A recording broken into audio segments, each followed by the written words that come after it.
Bharatiya Janata party ने एक ऐसी हरकत की है जो शायद दुनिया के इतिहास में कभी नहीं की गई होगी। दिल्ली के लोगों को पीने का पानी हरियाणा और उत्तर प्रदेश से मिलता है। हरियाणा में यमुना के रास्ते पीने का पानी आता है।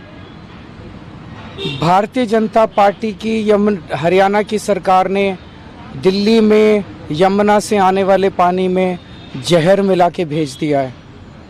ये तो हमारे भला हमारे दिल्ली जल बोर्ड के इंजीनियर्स का कि उन्होंने पकड़ लिया। उन्होंने दिल्ली के बॉर्डर पे ही वो पानी रोक दिया और उस पानी को दिल्ली के अंदर नहीं आने दिया। अगर वो पानी दिल्ली के अंदर आ जाता और पीने के पानी में मिल जाता, दिल्ली के अंदर ना जाने कितने लोगों की मौत हो जाती। एक मास जेनोसाइड हो जाता दिल्ली के अंदर अगर ये पानी जो भारतीय जनता पार्टी की हरियाणा सरकार ने दिल्ली में भेजा है। आज भले आपके चेले चपाटे बात को दबा देने की कोशिश करते हो, भले आज आपकी इकोसिस्टम आपके इस पाप पर कपड़ा ढांकने की कोशिश कर रही हो, लेकिन देश नहीं भूल सकता, दिल्ली नहीं भूल सकता, हरियाणा का एक एक बच्चा नहीं भूल सकता। दिल्ली के एक पूर्व मुख्यमंत्री ने हरियाणा के लोगों पर घिनौने आरोप लगा दिए हैं। हार के डर से आपदा वाले बौखला गए हैं। आप बताइए, हरियाणा के लोग दिल्ली से अलग है क्या? क्या हरियाणा वालों के परिवार, बाल बच्चे, नाते रिश्तेदार दिल्ली में नहीं रहते क्या? क्या हरियाणा के लोग अपने ही बच्चों के पानी में जहर मिला सकते हैं क्या? हरियाणा का भेजा यही पानी दिल्ली में रहने वाला हर कोई पीता है।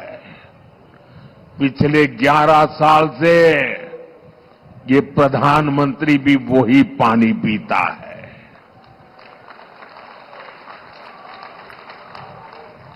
हरियाणा का भेजा यही पानी दिल्ली में रहने वाले हमारे सारे न्यायाधीश, सारे न्यायमूर्ति, सभी हमारे सम्मानित सदस्य भी पीते हैं। जो विदेश की एम्बेसियां हैं, दुनिया की एम्बेसियां हैं, वो भी वही पानी पीते हैं। गरीब के घर के आसपास भी वही पानी होता है। क्या कोई ये सोच सकता है क्या कि मोदी को जहर देने के लिए हरियाणा बीजेपी की सरकार ने पानी में जहर डाल दिया? क्या बोल रहे हो? क्या देश के न्यायाधीशों को जहर पिला करके मारने का षड्यंत्र चल रहा था क्या? क्या बोल रहे हो? मेरे दिल्ली वासियों, गलती माफ करना वो भारत के नागरिकों का उदार चरित्र है, लेकिन जानबूझ करके बदिरादे से पाप करने वालों को न दिल्ली कभी माफ करता है, न देश कभी माफ करता है।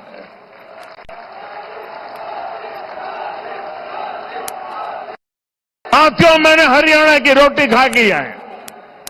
हरियाणा के मुझे राजनीति में उंगली पकड़ करके चलाया है। मैं आता हूं, वहां का एक एक नागरिक धर्म पारायण है। अनेक घरों में सुबह यज्ञ होता है। ऐसा सात्विक जीवन मैंने हरियाणा में देखा है। वे देशभक्ति से भरे हुए लोग हैं। कोई परिवार ऐसा नहीं होगा जिसका बेटा सीमा पर मां भारती की रक्षा न करता हो। क्या ऐसे लोगों को जहर पिलाने वाले, ऐसे आरोप लगा दो आप? अरे ये देश तो ऐसा है, पशु पक्षियों तक को पानी पिलाता है, कभी उनको नुकसान नहीं पहुंचता है। और यह आपदा है कि हरियाणा वाले दिल्ली के पानी में जहर मिलाते हैं। ये सिर्फ हरियाणा का अपमान नहीं, ये भारतीयों का अपमान है, हमारे संस्कारों का अपमान है, हमारे चरित्र का अपमान है। ये वो देश है जो पानी पिलाना धर्म माना जाता है, जहां पियाव रखने की परंपरा है। इस देश में ऐसे लोग हो गए जिन्होंने खुद का घर नहीं बनाया, कि गांव वालों के कुआं खोदा या बावड़ी बना दी।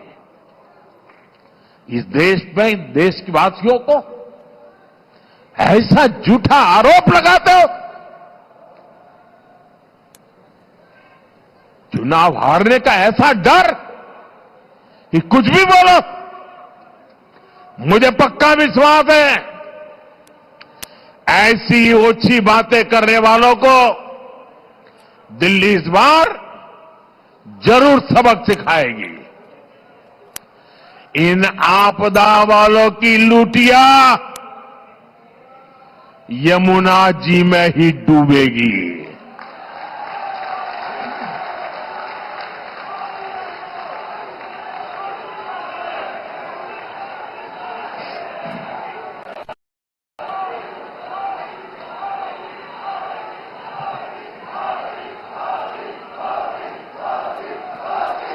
साथियों, आपदा वालों की नीयत ही काम करने की नहीं है। पिछले 5 साल में दिल्ली विधानसभा सिर्फ 70-75 दिन चली है। ये दिल्ली विधानसभा के इतिहास का सबसे कम कामकाज रहा। इस दौरान दिल्ली में समस्याएं बढ़ी, लेकिन कानून सिर्फ 14 पास हुए। 5 साल में 14 कानून, इनमें से भी 5 कानून उनके जो विधायक हैं ना, उनकी सैलरी और पेंशन तो तय करने के लिए रहे 5।